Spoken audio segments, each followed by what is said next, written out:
Pred operáciou je nevyhnutné absolvovať konzultáciu plastického chirurga, ktorý zliadne lokálny nález pacientky, navrhne veľkosť a typ implantátov plus operačný postup.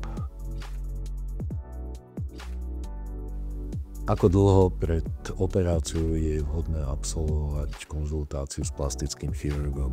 Ten čas je zhruba 1 až 3 mesiace, nakoľko tá konzultácia je veľmi podrobná a už po uvedenej dobe je možné, že človek si v rámci bežných starostí nezapamätá všetko úplne presne.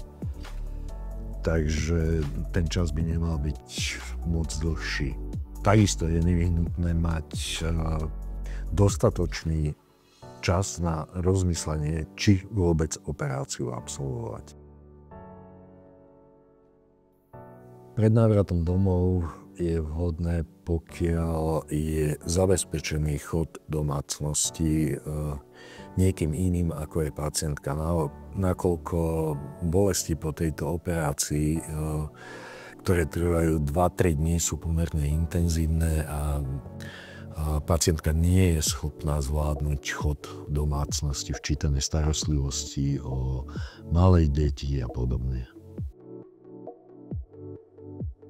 Ako si nastaviť realistické očakávania pred zväčšením prsníkov?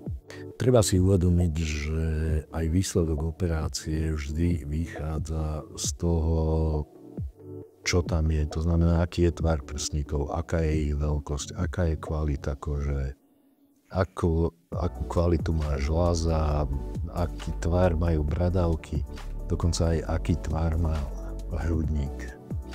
Vždy proste to vychádza z realistického lokálneho nálezu, ktorý by mal dôkladne plastický chirurg vlastne vysvetliť pacientovi pri konzultácii. Ako ovplyvní zväčšovanie prsníkov moje zdravie a životný štýl? No, krátkodobé obmedzenie je, čo sa týka pohybových aktivít. A taktiež pacient musí dodržiavať pokyny lekára a medikáciu, ktorú má predpísanú. Sú taktiež možné dočasné zmeny citlivosti prsníkov.